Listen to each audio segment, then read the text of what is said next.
Well, hi everybody. Welcome to Stratosphere Lounge. I'm your host, Bill Whittle, and it's episode 68, something like that. I think something in that general ballpark. Uh, the Stress Fest continues. As you may have seen on the Facebook page, we're starting an hour late tonight. There was an event downtown I really had to go to, and there's nothing put you in a sweet mood by other than waiting in traffic for about 45, 50 minutes to get down there, hanging out for half an hour, 45 minutes, and then coming the long way around because that only takes an hour and 5 minutes instead of an hour and 25 minutes. And man alive, coming up that freeway at 4 miles an hour, it doesn't sweeten your mood. But anyway, we're here, and we've got part two of the kind of geeks, nerds, and dorks edition of the Stratosphere Lounge, which is never run out of material in that particular capacity. So we'll be going back to the questions and taking a look at those kind of live. It's been another interesting and amazing week. Lots and lots of fun things to talk about. Getting close to being able to really crack open these big changes that we've been talking about. One thing I can talk about a little bit before we get started is we looks like we're going to be signing on some new office space. Probably sign that deal either tomorrow or Thursday or Friday. And it's going to be considerably bigger than the Edit Bay we're in now. It's going to be, looks like it's going to be a really big room. So what that means for a couple different things is, well, let's just talk real briefly about what it means for Stratosphere Lounge. The room would be big enough so that we can have guests in there, and we've checked into it. It turns out that that Ustream will allow us to do multicam setups. So number one, I probably got a better cam than this onboard camera that we've been doing here.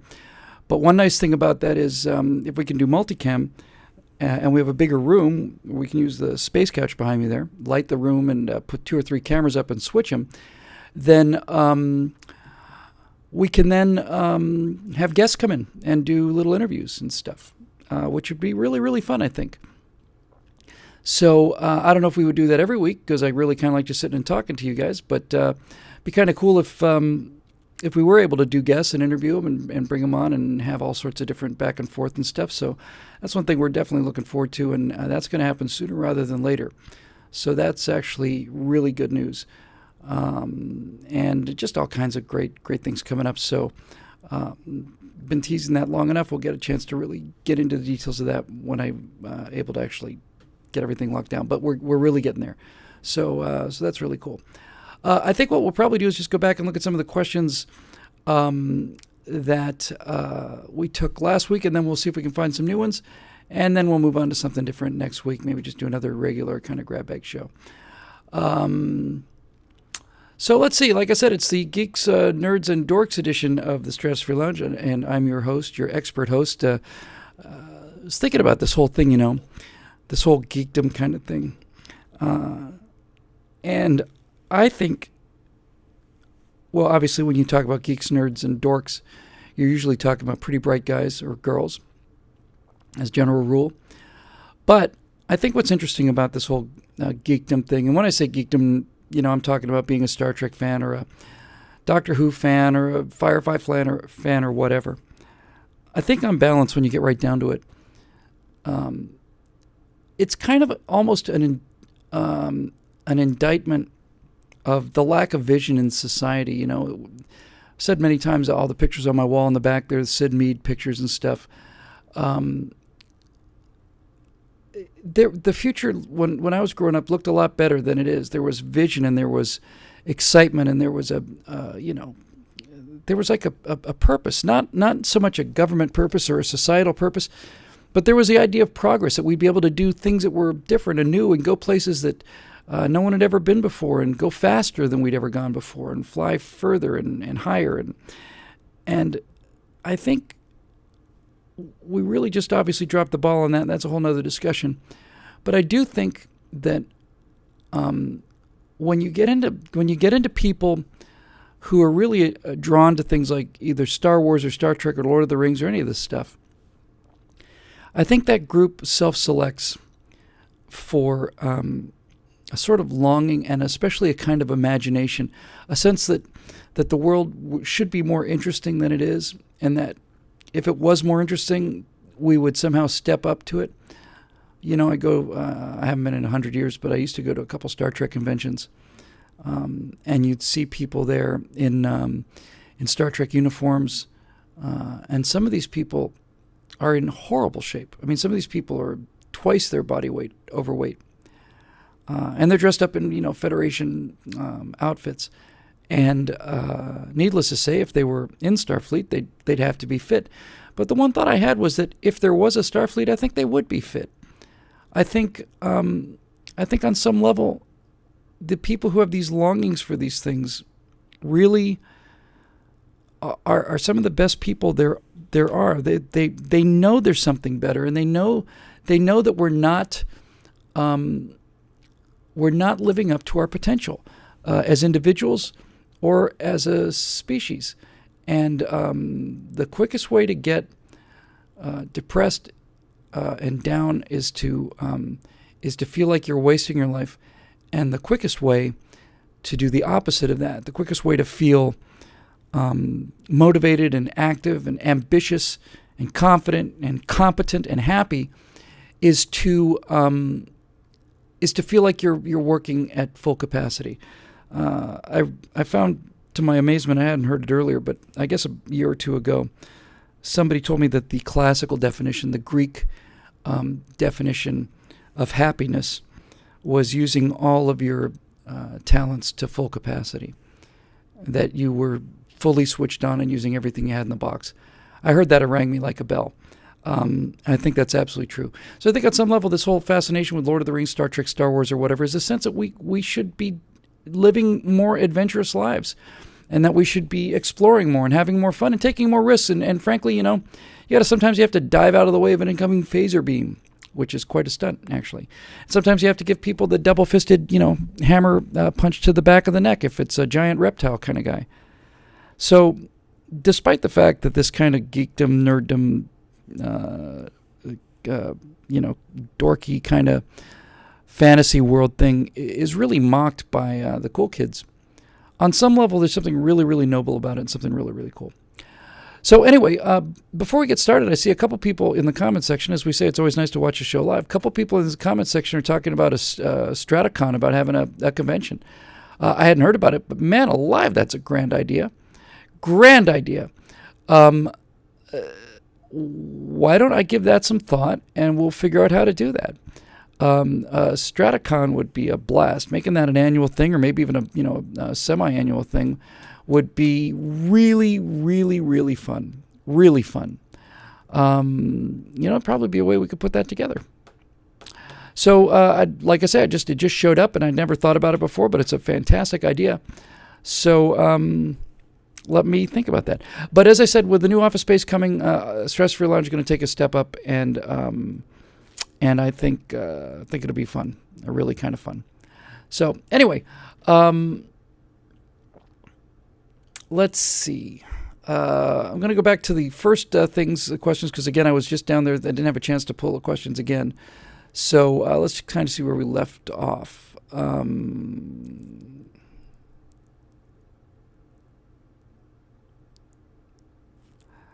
I think, yeah, sure, this is a nerdy enough question, I guess. It's not a sci-fi fantasy thing, but it's actually a great question.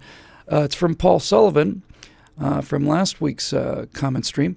And he said, are Boy Scouts nerds? And were you ever one? I was never a Boy Scout, but I was a Cub Scout. I never made it to Webelos, but I thought the Webelos were a little precious anyway with their little plaid neckerchiefs. I have mystical feelings about the Cub Scouts. Probably because for me it was a little different, I guess, than for those of you who may have been Cub Scouts or Boy Scouts here in America. When I was growing up in Bermuda, my dad was a hotel manager, obviously, and I went to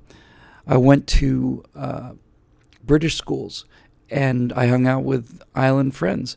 There was a naval base on the island and an Air Force base on the island, and most of the Americans on the island lived on that base. They didn't get out at all. Might as well have been stationed in Ohio. But so I was part of the island community. I had friends with I was in the British schools on the island and hanging out at the beach every day. And I think probably around the age of 8 or 9 or somewhere in there, it dawned on my dad, who's an American, that I don't know if I knew the Pledge of Allegiance. I didn't know how to play baseball or any of that stuff. So he actually started getting me actively involved with some of the activities that were going on the naval base.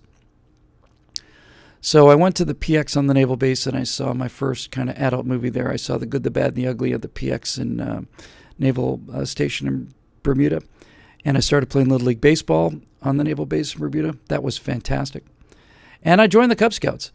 And the thing about the Cub Scouts for me being kind of an expat in a way, who'd never been through all this before, was it wasn't just a connection to the Cub Scouts. It was actually my first connection really to America.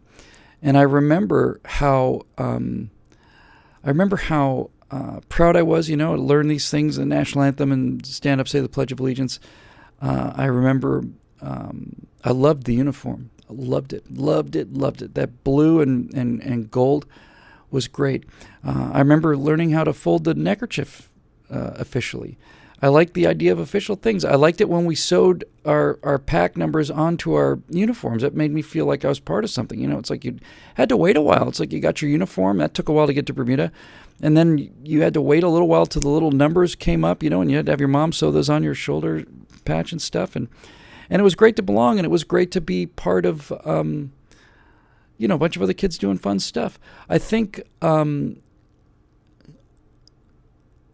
the only part of Cub Scouts I actually genuinely remember was kind of skit night, and that was a blast. But I do remember the Cub Scout pledge, and apparently it's changed a couple times, so it's probably different than it was when I was a Cub Scout. But when I was a Cub Scout, it was, I promise to do my duty to God and my country, to be square and to obey the laws of the pack. Okay. It was really terrific. So yeah, I guess that's it. I've met kids who've gone on to been Eagle Scouts, and they're remarkable individuals. That is a tough bar to clear. But never made it into the Boy Scouts. Cub Scouts was good enough for me, and I was okay with that. So that was actually really fun. It was a fun memory, and thanks for the question, Paul. Let's see here.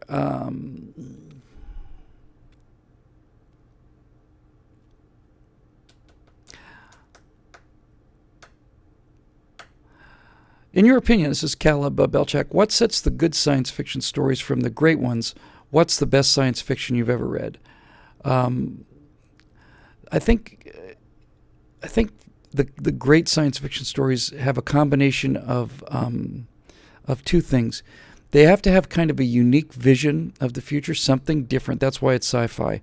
And at the same time, they have to have at least some sense of character. They have to be about some kind of people that are reasonably believable.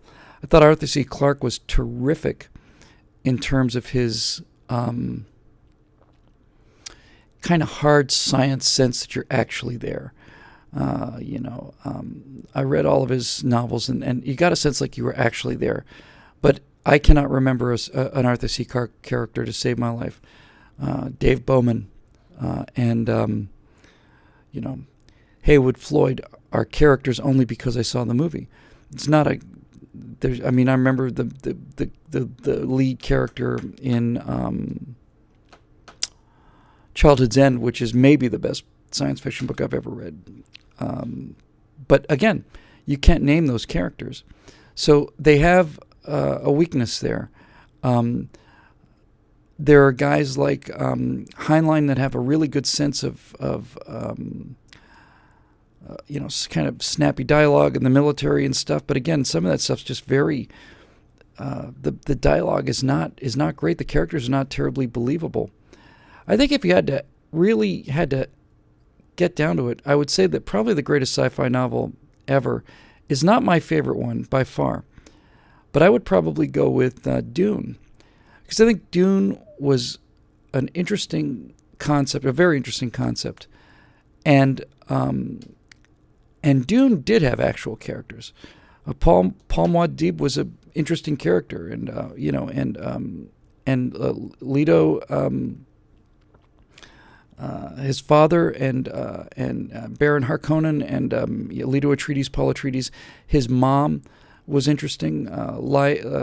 His sister Leah, Leah of the Knife or whatever, was interesting. All the Bene Gesserit stuff, all the Mentats. There you had a story where you had like a really fascinating idea, a great world that was really beautifully sketched in, but actual real characters. And I think that's why that was such a successful sci-fi novel, because you really had real. I could name them. I just did. I named them after not having read it for 20 years. So, I think that's it. And I think most stories tend to skimp on the character and the story arc. Most stories tend to think like, hey, I've got a neat little piece of chrome here, or kind of a cool universe. But it ultimately comes down to the story. When we get right down to it, Star Wars is really poor science fiction, and really kind of poor fantasy. And we're not even going to count the first three, right? I mean, the prequels, which came later. But let's just look at just Star Wars, A New Hope, Empire Strikes Back, and Return of the Jedi. Actual science fiction is not great. There's not, the Empire is not particularly interesting. There's no special kind of groovy kind of drive or something, There's no unique twist on things like in the Federation trilogy. The Foundation trilogy. But what Star Wars does have is really, the first three has really great accessible characters. You got a farm boy who becomes a king, and you've got James Dean and a hot rod. I never particularly liked Princess Leia. I never got her. I always thought she was the weakest thing in the movie by orders of magnitude, and I think there'd be 10,000 people could have done a better job than Carrie Fisher. But you had people that you cared about. You even cared about the droids. So, story. One of the problems in movies today especially is, I don't have to tell you, it's true in sci-fi movies, mostly true in action movies now. There's so much dependence on visual effects and the complete lack of story. This has been going on for a long time. But a pretty good rule of thumb, I think, is if you write a story, it's a sci-fi story, an action movie, a horror movie, whatever, you should be able to put actors on stools in a black box theater with scripts in their hands and have them read that movie. And if it's not interesting having the actors on stools reading it off the page, then you probably shouldn't make that movie. It does disqualify most of the films that Hollywood makes, but really when it comes right down to it, if it doesn't sound good on radio, if it's not the kind of thing where you can just watch the characters, listen to the characters, have a narrator tell you what's going on without any of the bells and whistles, without the power of cuts, without the power of special effects, without the power of anything. If it sounds good and is intriguing to have somebody just read it over 2 hours, then you got something worth shooting. Then the special effects and the editing and the sound effects and the cutting and costumes and the chrome and the spaceships, all that stuff adds to something that was good to begin with. And so I would probably say that would pretty much be it. Let's see. It's an interesting question. Karsten Mueller says, if you could travel in time, would you go backwards to see how they built the pyramids, for example, or would you go forward in time to see what comes next or how things develop? That's actually a great question. I think I'd obviously, given my mindset, I'd actually prefer to go forward. Maybe people thought I was going to say I would prefer to go backwards. All the people I'd like to meet are in the past. There's nobody in the future I want to meet yet. The interesting thing about that particular question is, if you're talking about time travel, I'm an enormous love of history, huge history fan, and I'm also a big science fiction fan, so I'm kind of torn. But I think when you really get right down to it, if you want to travel into the past, you can do it with books. You can do it with books, and you can get pretty close to the sensations of being there. One of the best novels I've ever read, I don't know if I've mentioned this on the show before, but for God's sake, go and get it. I loved 300. I got a chance to meet Frank Miller. He's a terrific guy. I thought the movie was terrific. I didn't see the sequel. I heard it was just awful. But I thought 300 was great. And I knew the story of Leonidas and the stand at Thermopylae, but I didn't know it very well. I just knew the basics. But as in the case of many things, I saw the movie, then I went out and started doing some reading. So after I saw 300, I read a book called Gates of Fire. And Gates of Fire was about Leonidas and the stand of the Spartans at Thermopylae. And Gates of Fire is a spectacularly, brilliantly written novel. It's not a history book, it's a novel. It's about a guy who's kind of an apprentice. I guess he's sort of like a squire to a knight kind of thing for one of the soldiers in the battle. And so he's actually not a real Spartan, but he wants to be. And he's the sole survival of the battle. He tells the story in retrospect. But I'm embarrassed to say the guy's name, the guy who wrote it, Stephen something, has left me. It'll show up in a few seconds in the comments section. I had a chance to interview him and meet him in person, actually, and just tell him how much I liked his book. But the great thing about a great writer is that in the case of Gates of Fire, you had a guy who had two critical elements, and this kind of goes to what we talked about a minute ago on what makes a great science fiction story. On one hand, you had a guy who, like Victor Davis Hanson, Stephen Pressfield, thank you very much, Matt. Stephen Pressfield had the qualities that make Gates of Fire a time travel experience. And here are the two qualities. On one hand, you have to have the kind of left brain academic desire and burning curiosity to really research it. And not just in a superficial way. We talked about this last time with the Ring of Truth and stuff.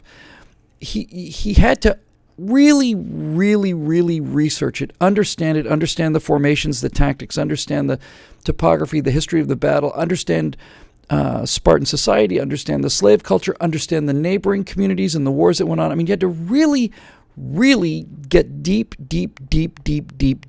into the subject matter and accumulate all of the sort of pedantic historical work that other people have done. And that's critical.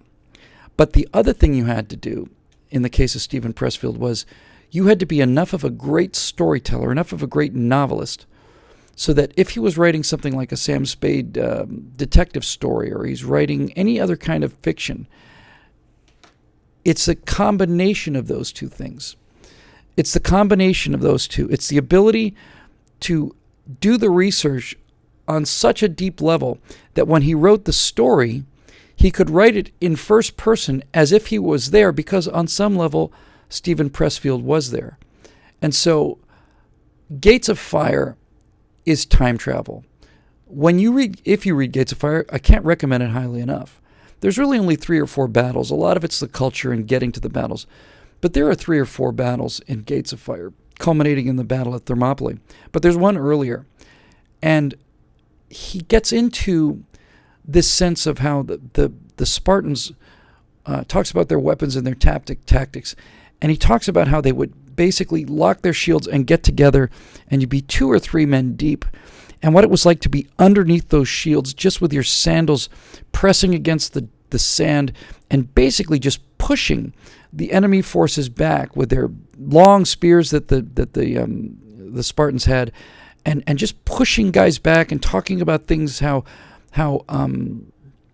as you began to advance, it got slipperier because of all the blood on the sand and on the ground. And honestly, it's just astonishing. So the first half of your question, I would have to say, Karsten, is I would say if I had a time machine, I'd go forward, because you can go back. On some level, you can go back. And needless to say, there's a lot of things I'd like to see with my own eyes, including the Battle of Thermopylae. But my curiosity is much greater in the other direction. I don't have... there's not much about the past that I can't find out about. The future, of course, is a big mystery. And I used to love the idea of traveling into the future. Today, I'm not so sure. And the question is how far.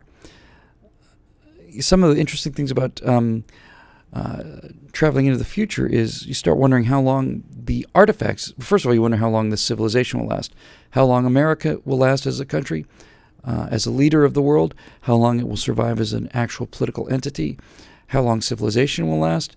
Will we go up and out into space? Will things just collapse and, there'll be 500,000 humans living in huts grunting at each other?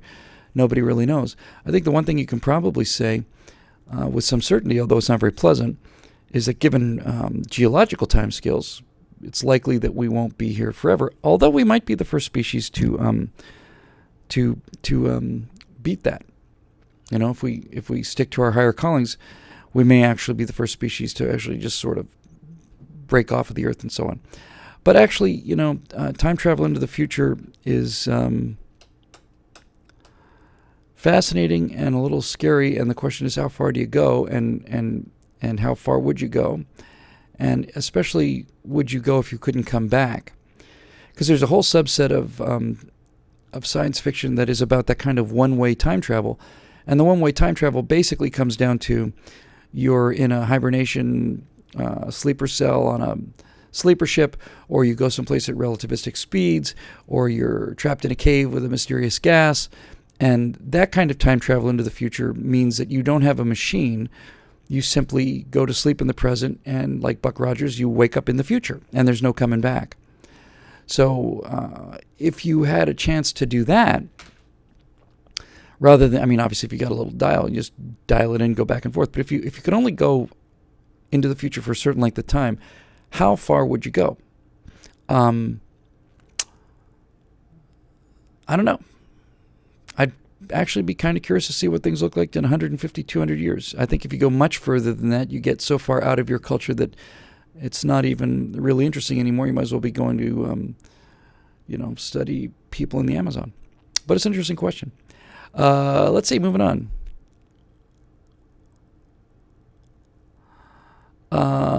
That's a great question, but it's more of an aviation. Well, I'll take it anyway.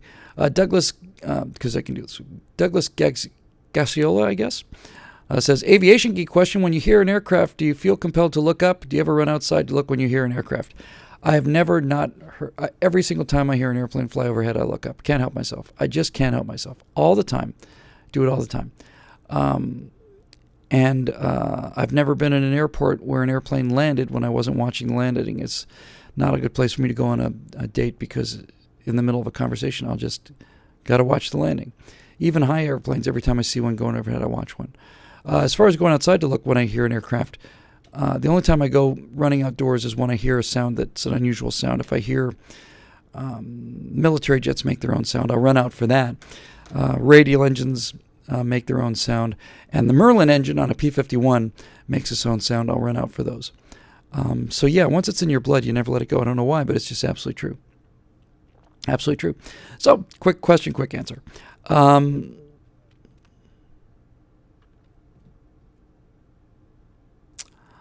Let's see. Dave Olson has an interesting question.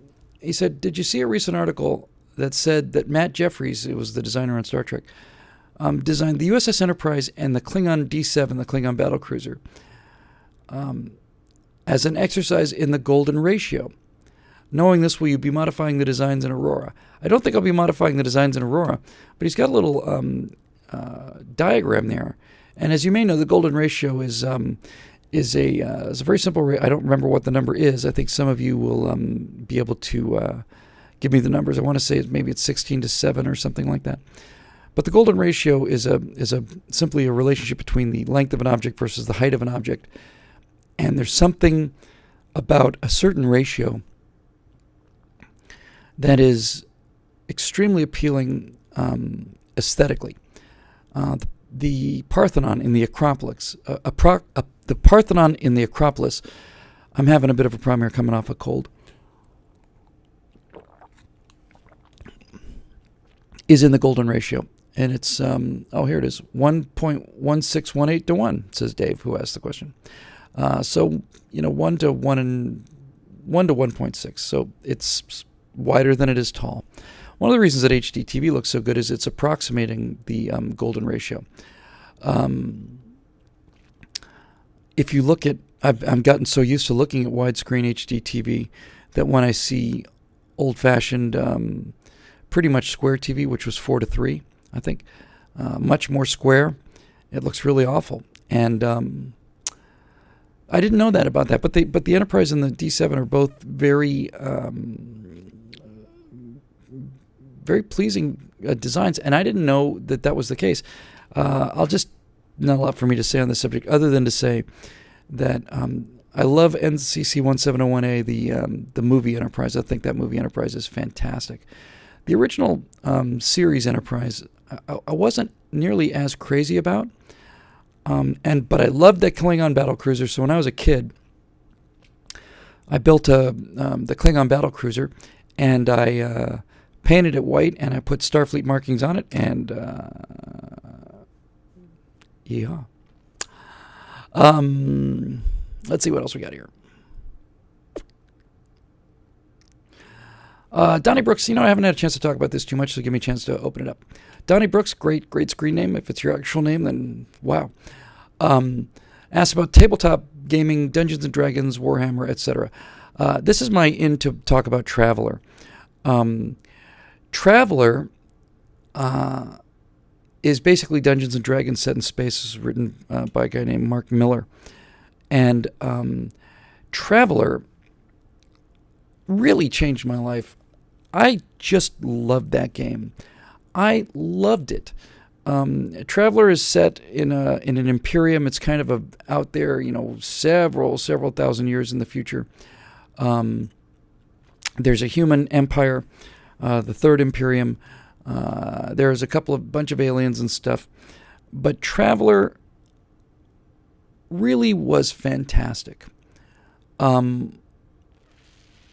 I didn't even know where to start. It was the first time I ever played role-playing games, so it was the first time that I had a chance to do what I'd always wanted to do, which is be the captain, be in the story. And just to be in the story was just fantastic. Most of you, if you've ever played a role-playing game, I don't have to explain it to you, but to be able to be in the story, it's fantastic. Now, for some of you out there who don't know how this works, I'll give you this super quick thumbnail situation. Using a set of dice, you roll up a character. You roll for intelligence, strength, dexterity. It's different for every game. Education, intelligence, that kind of thing. And you name the character, and then you decide what kind of field you want him to go into, which service, and so on. And then you get a certain amount of benefits, and you come out and you start the game. And there are a number of players. It can be just one, although it's not nearly as fun with just one. But usually anywhere from 2 to 4, 5, 6 people. If it gets much bigger than that, it's unwieldy, much beyond 4 or 5. And they're all player characters. And then there's a special person called the referee in Traveler, or the dungeon master in D&D. And basically what this referee does is he will either invent one or he'll use a published one. Let's take a published one. My favorite Traveler adventure was called Twilight's Peak. And so in Twilight's Peak, it's a puzzle. You're trying to find a planet. Twilight's Peak starts out with a poem that somebody found, an awful poem. But the poem talks about certain things and certain, in certain allegories and that sort of thing. It's just really, really cool. I lost the feed on my monitor here. My bandwidth looks good. So I'm going to, I'm sorry to have to interrupt the story. I'm just going to reload that page and see if I'm still transmitting, because I obviously don't want to transmit out in the dark. But when I lose my feedback monitor, I can't really do the show. I really need to be able to see that something's going out. Anyway, Traveler and role-playing games were interesting because the referee knows what's going on. The referee has a storyline that he's going to move you through from start to finish, and he's got little things he can show you and clues he can read you and so on, and he's there to kind of guide you. But your actions are what take place in the story, and your interaction with your fellow players and your interaction with NPCs. There we go. We're back. Non-player characters. So the referee will act out the various other non-player characters and tell you what you see. And when you get into the right headspace with it, you can you actually can be there. You actually can be there. Twilight's Peak was a great story. It was a story about, like I said, about a poem that they find on a derelict spaceship. And you decide you're going to track it down, and you're trying to find this planet because they talk about a wondrous kind of a city, an amazing city. And you find this old building as kind of a shelter from the Traveler's Aid Society, and you're fighting off wolves, and there's this whole adventure to find the planet. And then you get on the planet, and you find this old kind of castle. And then down at the basement of the castle is this kind of hatch. And you go down, and really what it is Forbidden Planet. There's a super advanced alien technology underneath this castle on this abandoned planet, and you have to explore it. No one's telling you what happens. You got to go figure it out. And if you make an awful lot of mistakes, you can get hurt or die. So as Guatemalan Water Snake just pointed out in the comments section, these experiences are as good or as bad as the quality of the referee. If that person's a great storyteller, has a great imagination, and can explain things well, then you can actually be there. You can actually be there. In the same way when we were talking during the video game episode, that I feel like on some level, I've explored like levels of Doom. I feel like I've been in those places. The same thing is true for Traveler. I mean, I was there. I was there. I explored that city. There was another one. I think the first adventure I played in Traveler was called Anik Nova, where you discover a derelict alien spacecraft. And I remember exploring that thing. And it's really great because you don't know what's going to happen, and you get to exercise your brain as well as your imagination. You get to, there's nothing better than outsmarting the referee, where you're just being careful and playing. I don't know. I loved it. I loved designing the ships and a lot of drawing of the ships, space combat. I wrote software for the Apple II to do the space combat and Traveler and planet generation stuff. It was fantastic. So, yeah.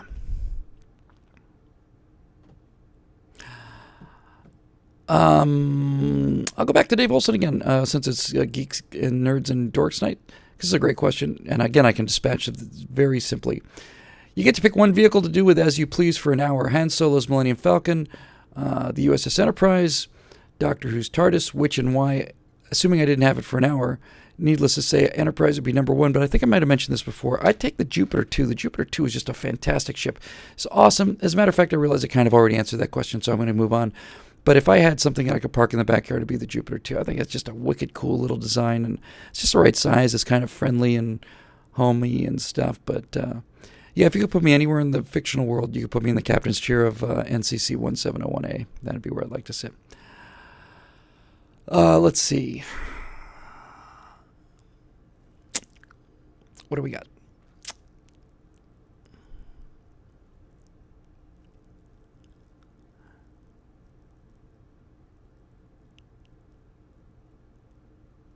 I hate it when I don't have these things written down. But we're scanning here really quickly. Sorry.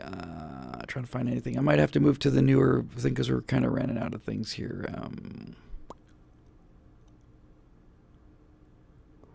right, let's go to the thing because this is part 2. Let's see if we got anything in the new section here. So have a look.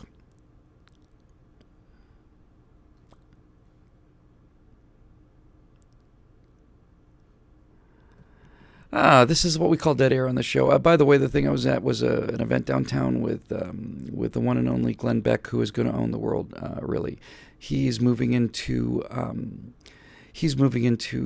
television. He's going to be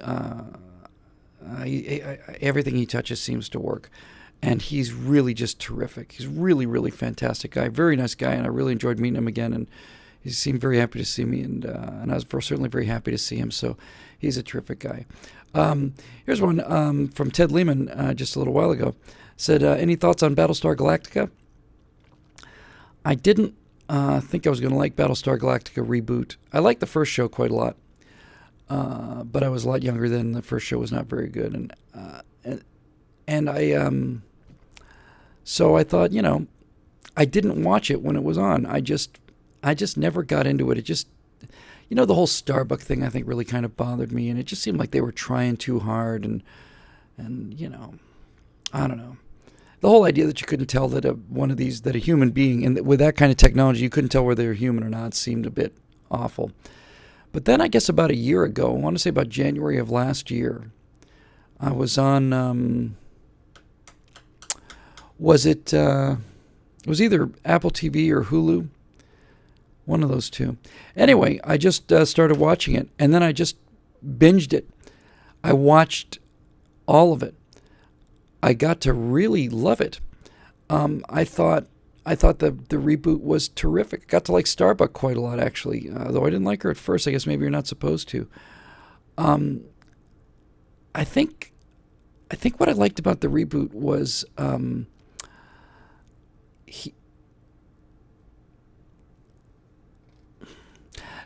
Adama was the reboot. Adama was the reboot. I thought he was one of the most interesting characters ever. I thought Edward James Olmos just is a terrific actor. Edward James Olmos is a little more low key, but Edward James Olmos and Ian McShane both strike me the same way. Adama in Battlestar Galactica and Al Swearingen on Deadwood are played by actors that are so interesting that it doesn't even matter what they're saying. They're just so magnetic. They're so subtle. They're so nuanced.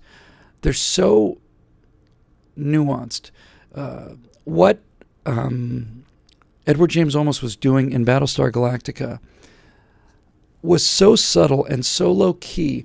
His strength was so low-key and subtle. He wasn't yelling and screaming or anything. But he would if he had to. I think Adama in the Battlestar Galactica reboot is one of the great commander characters in all of science fiction. The conflict between. I think the thing I liked about Adama the most was you could tell many times Adama had a tremendous problem with the civilian leadership.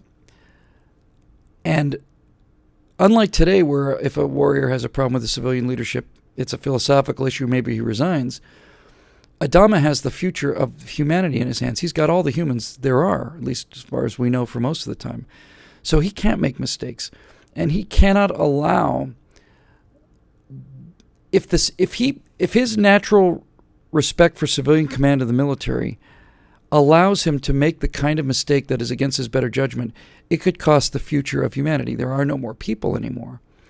And that constant internal battle, really, in Adama between what he thought was right militarily versus what he thought was right personally and ethically and morally, the internal challenges, the internal struggles are what make characters interesting. And it doesn't have to be science fiction. I think it's why it works so well. As I said earlier, it's like I could watch Edward James Olmos sit on a stool and read a script for Battlestar Galactica till the cows come home.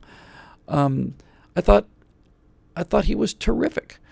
I thought Balthar was terrific. Really interesting character. Really genuinely interesting and different. And the supporting cast was pretty good. The effects I thought were really strikingly good. For those of you who are connoisseurs of this kind of thing, they did something in Battlestar Galactica that really sells it. I had a computer graphics company for quite a while, and the problem with computer animation is it's too perfect. Because it's a computer, it's too perfect. So a computer is going to have a keyframe on frame 1 and another keyframe on frame 200. And it's going to perfectly average out the motions so that everything's perfectly smooth, the rotations are smooth and everything.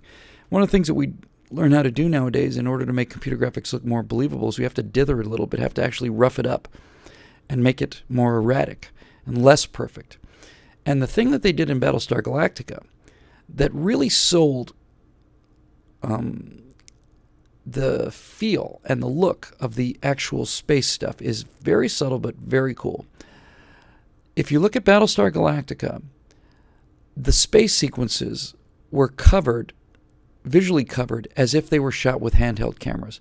Swish pans, crash zooms, kind of handheld kind of thing. They gave you the sense that there's a guy with a camera out there filming the footage. And those crash zooms especially really sell it. They really make you feel like you're there, like you're watching it.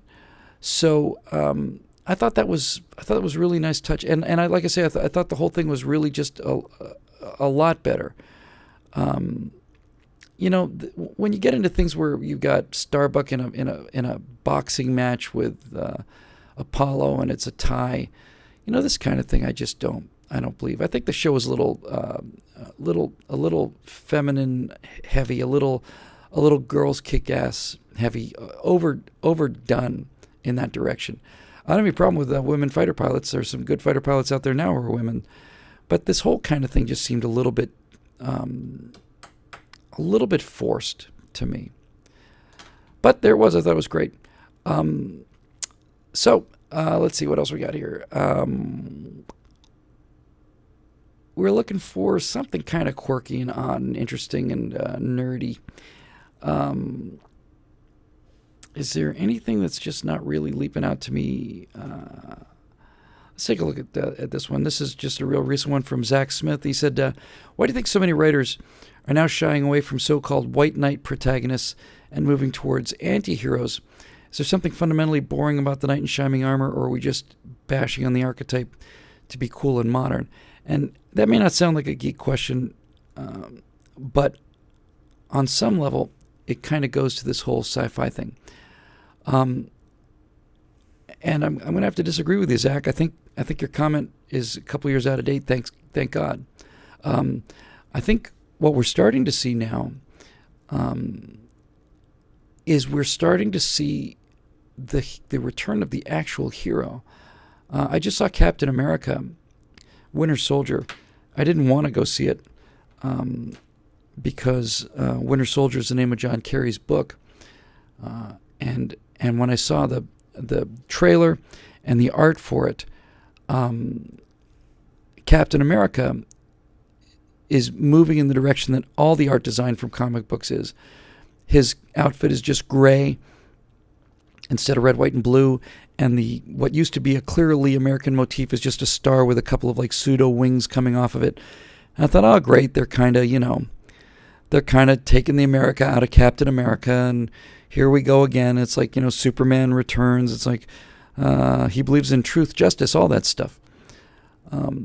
So when I went to see it, I was utterly shocked. And Captain America is an indictment of the government, of the surveillance state. It's an indictment of the National Security Agency. It's an indictment of militarization, of turning the military against our own people. It wasn't a corporation who was a bad guy. It was the government. It was all of those things. And you see all this surveillance and weaponry and stuff, and Captain America looks at this and they're saying, well, we're doing this to preserve freedom. And he says, no, that's not freedom, that's fear. That's a remarkable point. But because I do pay so much close attention to things like graphics and costume and design, the subtle questions, all those things, I thought, okay, this is the new Captain America. He's Captain America without the red, white, and blue. But to my utter astonishment and genuine, just almost squeal of delight, I won't ruin the plot for you, but there comes a point where he's got to get a uniform. He doesn't have his uniform with him. He breaks into a museum, and he gets out his original uniform from the 1940s, and it's as red, white, and blue as it can be.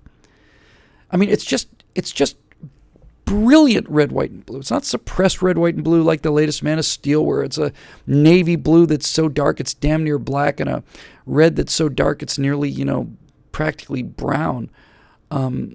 He comes out in red, white, and blue, and just pops. So I think what we're starting to see now, Zach, is, and we're seeing more and more of it, and I think this is a great, great sign. I think we're starting to see even Hollywood, even liberals, they reflect the zeitgeist, right? I mean, they have to. And what we're starting to see more and more and more is are movies that are making the government look like the bad guys rather than corporations. That's really important. I saw a movie. I had no intention to really go, except that a couple people recommended it to me for some similarities with Common Sense Resistance, and that was oh my gosh, flew right out of my head.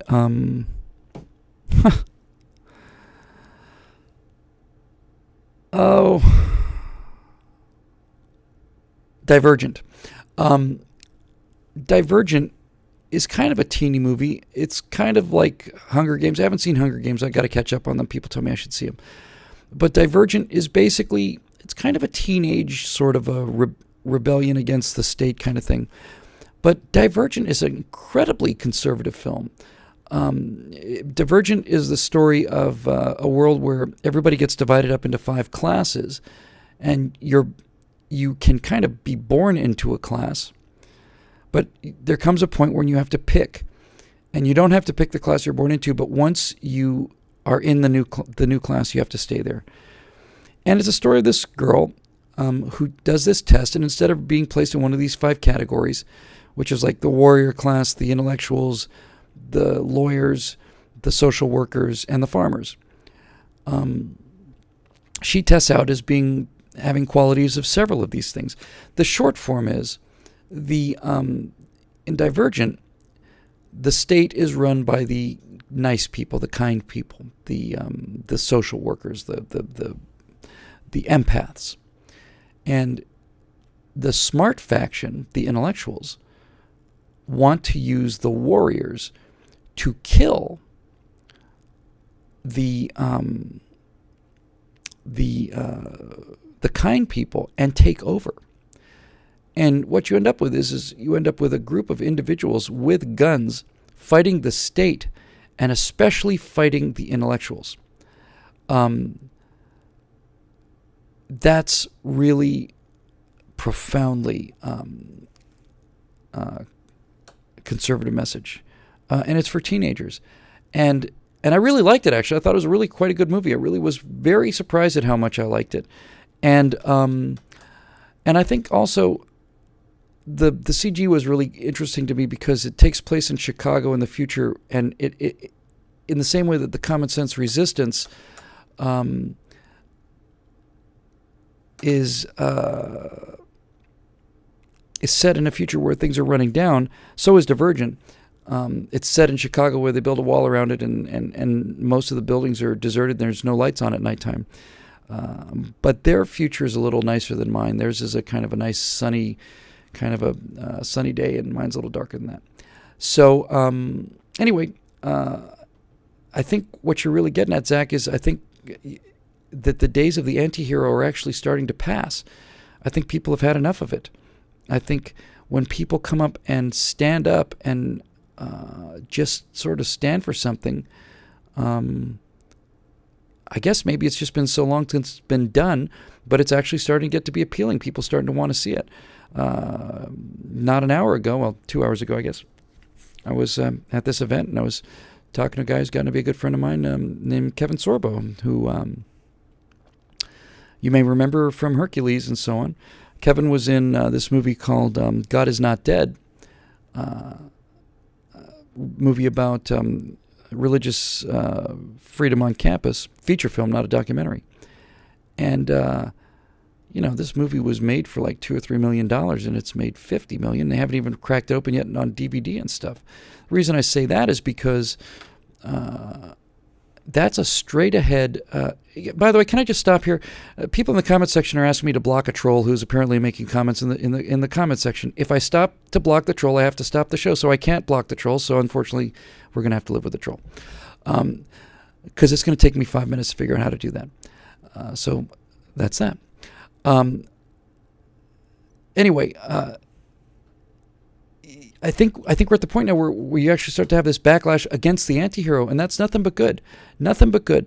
I think those kind of things are really starting to switch. You're starting to see more and more films where it's this dystopian government. And again, people have to write within their culture, within the zeitgeist. And that, the zeitgeist now is that the government is out of control. They're spying on their own people, and they're just nuts. It's out of control. It's just bad. So I just have a really good feeling about the way these things are going. I actually do. I really do think that that things are changing, and that people are tired of this cynicism. Cynicism is ultimately, cynicism is just cowardice. It's just plain raw cowardice. It's simply an unwillingness to stand for something because you maybe be found wrong, or maybe somebody make fun of you, or maybe you just don't have the courage or whatever. It's just cowardice. And I think after a while, cowardice gets boring. I really think it's just boring. And I think certainly the three films that I'm going to get started on, the Common Sense Resistance, the Big Bad Problems, in Aurora, are all about something, and they take a stand, and they have principles, and they have actual heroes. People want heroes. The anti-hero only came about because Hollywood had gotten so saccharine. Just quick little diversions here, but if you look at the history of the anti-hero in the pop culture, the anti-hero really started to appear really in the 60s, even mid to late 60s. So the kind of the typical classical counterculture anti-hero movie would be Easy Rider. And Easy Rider was a very dark view in this beginning of the kind of the anti-hero thing. However, Easy Rider was a product of films like Paint Your Wagon and Seven Brides for Seven Brothers, and Darby McGill and the Little People, and the films were so saccharine, and Oklahoma, and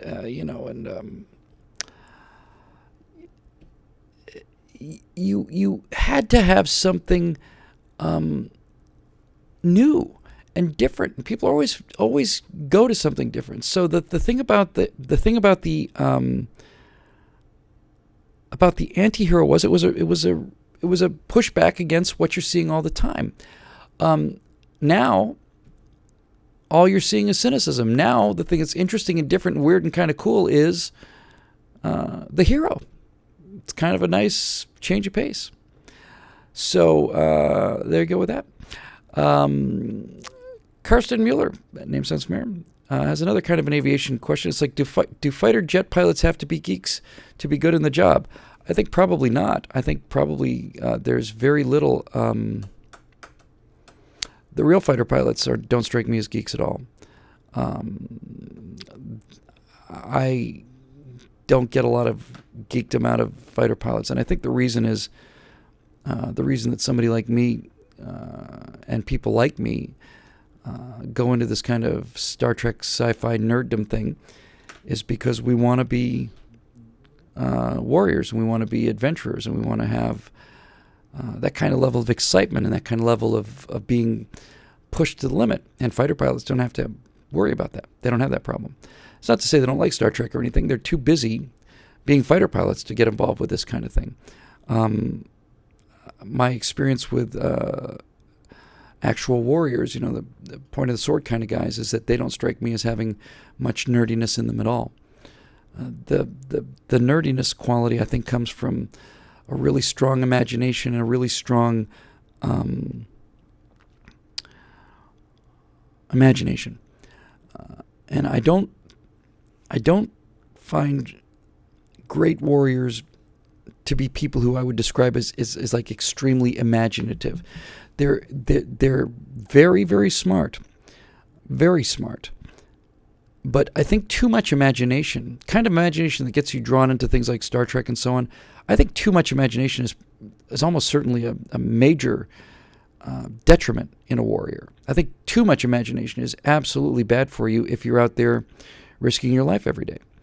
You certainly need enough imagination to imagine what's going to happen on the battlefield and be outside the box thinkers and that kind of thing. But the kind of addiction to imagination that this kind of show is about, this kind of, Star Trek, Star Wars whole kind of thing, I personally don't see many of them drawn to that.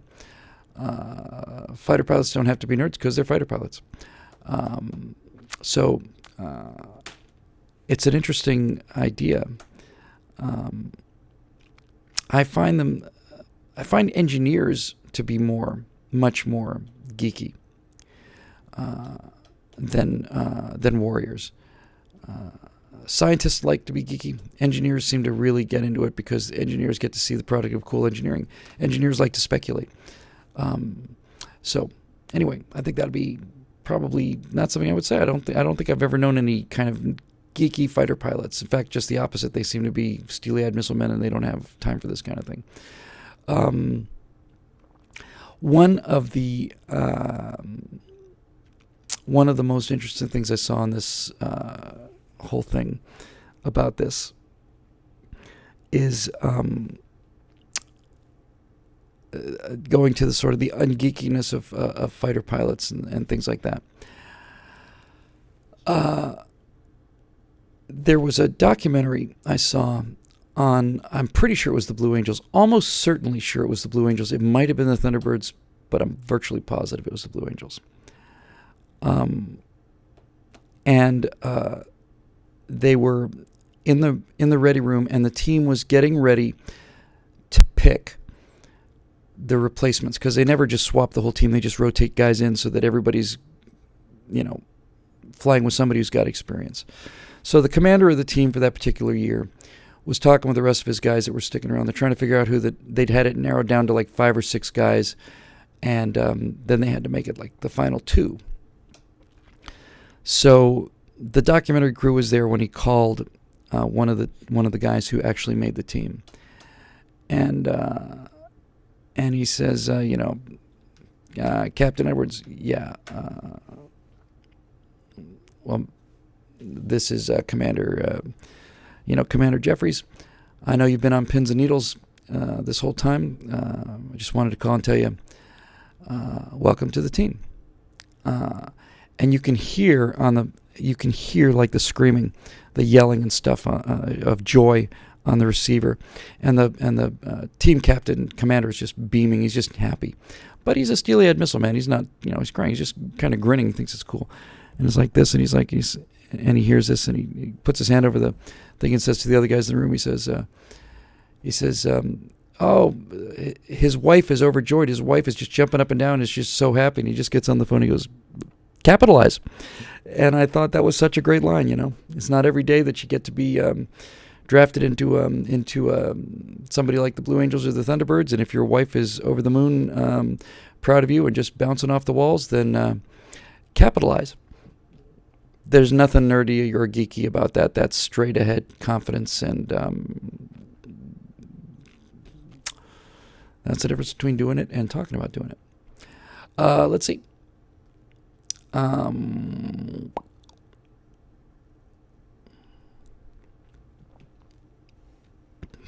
think we're going to be... I think we're going to probably do 1 or 2 more, and then we're going to call it a night because we got started a little late, and obviously we didn't quite get as much preparation as I wanted to do. I didn't want to miss this one, especially after I'd said I want to get this thing on Wednesdays at 6. But I think I'll do one more, and maybe we'll just figure out something to close on here. Let's see. I think, I talk about Lord of the Rings so much. I just don't want to get into that. I mean, it's like maybe it's a whole nother episode. I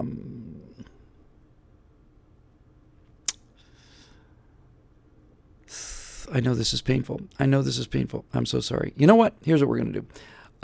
I think probably, I'm looking at the question. I don't see anything that's really leaping out at me. But there was one question here, and it was from Jay Ferguson. It says, DVD was worth the wait. A lot of people have written that in the comment section tonight. So I think what we'll probably do is make this one a little shorter, 1 hour and 15 minutes for the night, call it a night. We'll be a little more prepared for something new next time. However, I do want to go to the DVD thing. I can't tell you. I know we've had this conversation before. Can't tell you the pressure that put on me having that delayed as badly as it was. A lot of it was out of my hands, and it was just unbearable. And it was a 1,000-pound weight on my shoulders, and it was a weight that got heavier every week. So once we were able to get it to the authoring house, that was a relief. And once we were able to put the DVD up for members, that was a relief online. But when they came back, I signed hundreds and hundreds and hundreds and hundreds of them. And getting the last of those things out the door was just... I hadn't realized how much of a toxic drip into my bloodstream the inability to, the fact that I hadn't delivered those things. It was bothering me on a core level every conscious moment of my life from November until last week. Honest to God, it was just eating at me all the time. So for those of you who are subscribers, thank you so much for your patience. And I was so happy to get it done and get it out the door. We're going to make it policy that, and all new memberships, I'm happy to sign them, and it's a pleasure to do it. Very proud of them, very, very proud of them, very happy the way they came out. I think the production values are incredible. And we got this new Office Space thing to do. We got some new content that we're actually going to be putting out. We're going to get everything kind of streamlined. So much of this has been hanging on the move, and in terms of the new Office Space and getting all the stuff up.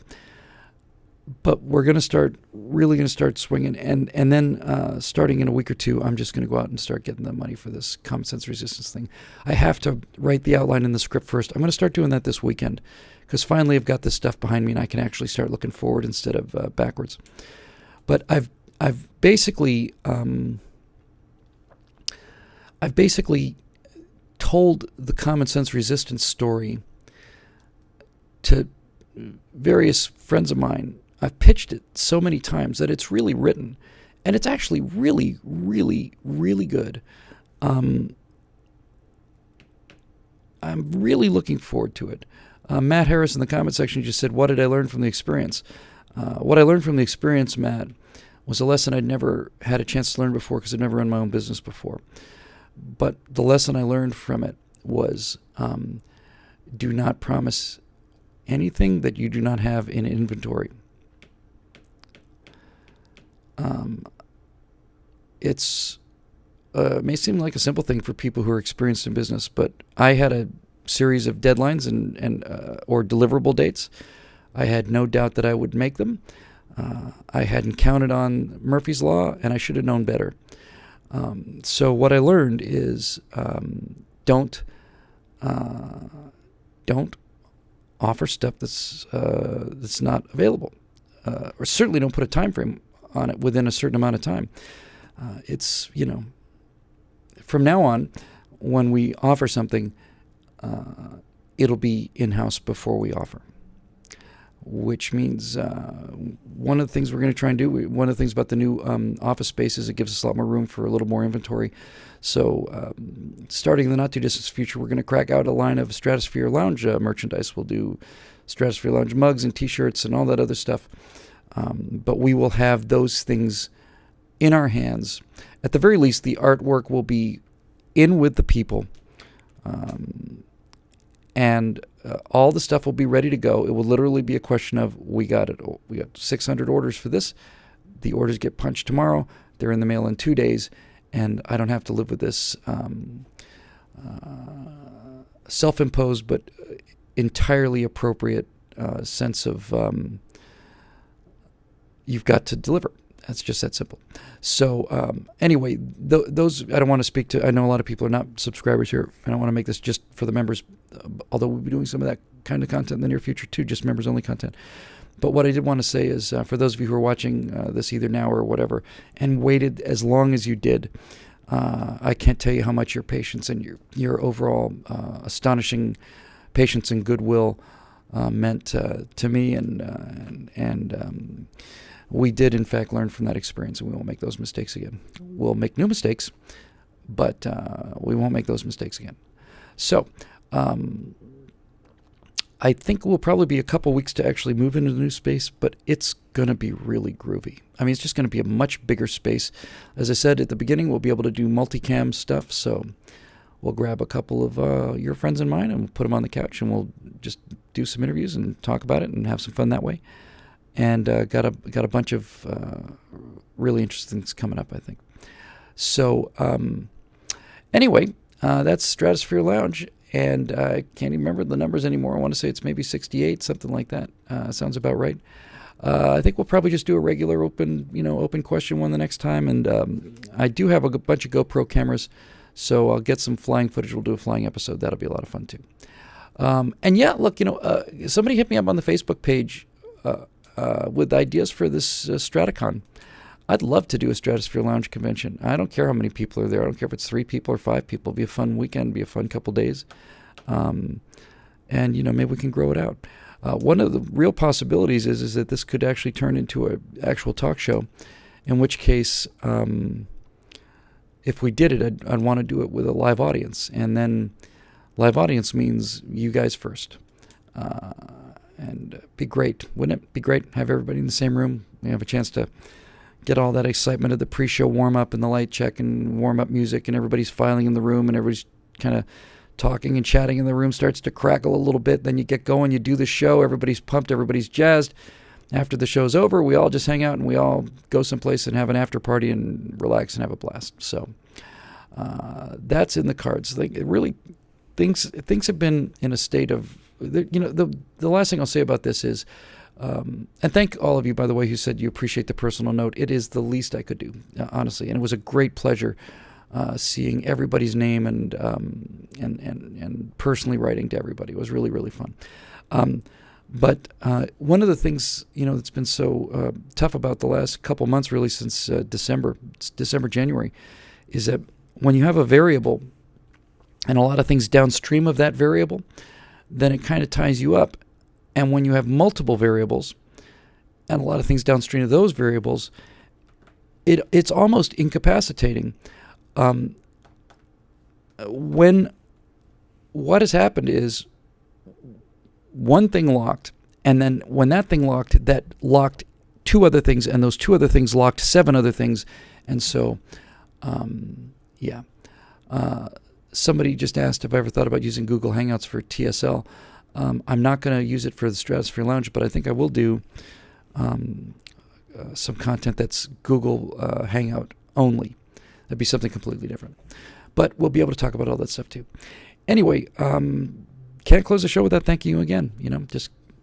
I just got back in my amazing car, which you guys paid for, from a cocktail party with big players and people who are determined to recover the culture and have the means to do it. And I walked into that room, and not only was I allowed to go, I was welcome and kind of celebrated. And there's not a day goes by when this doesn't just amaze me, And it's all up to you guys. Honestly, it's all your support. It's either membership support, which is lovely, or just the kind words I get on Facebook, or the fact that you watch the show. I never imagined I could live a life like this, and mark my words, we're just getting going. I mean, really, I am. It's like cleared for takeoff kind of thing. So. I know I'm a tease about this. When I finally get a chance to get the new space and lay out all the the improvements and stuff, I think you'll see it was hopefully worth the wait. Anyway, as always, thanks for sticking with us. Thanks for putting up with us being an hour late tonight. I think Wednesdays at 6 is a really good time. I know I have a speaking engagement somewhere in May on Wednesday, but by and large, Wednesday at 6 routinely. Try and get the questions up a day or two in advance so everybody has a chance to do it. And this Straticon is a fabulous idea, really marvelous idea. Definitely something to think about. So if you have any ideas about that, by all means, you know what? Maybe next week. Maybe next week we'll do a Straticon show. We'll just talk it over, see what it looks like. That's not a bad idea at all. Ideas, how it would work, where we could hold it, what we would do, how we would pay for it, that kind of thing. It'll be really fun. Maybe we'll do that next time. We'll talk about a Stratacon show. That'd be really kind of fun. In any event, as always, thanks for everything, guys. It's always a pleasure to talk to you. And one of the things we're going to be doing in the near future when we get the new office space is we'll have the ability for you to talk back. That's it. Until next week, I'm Bill Whittle of the Stratosphere Lounge. Thanks again for joining us, and we'll see you next time. Bye-bye.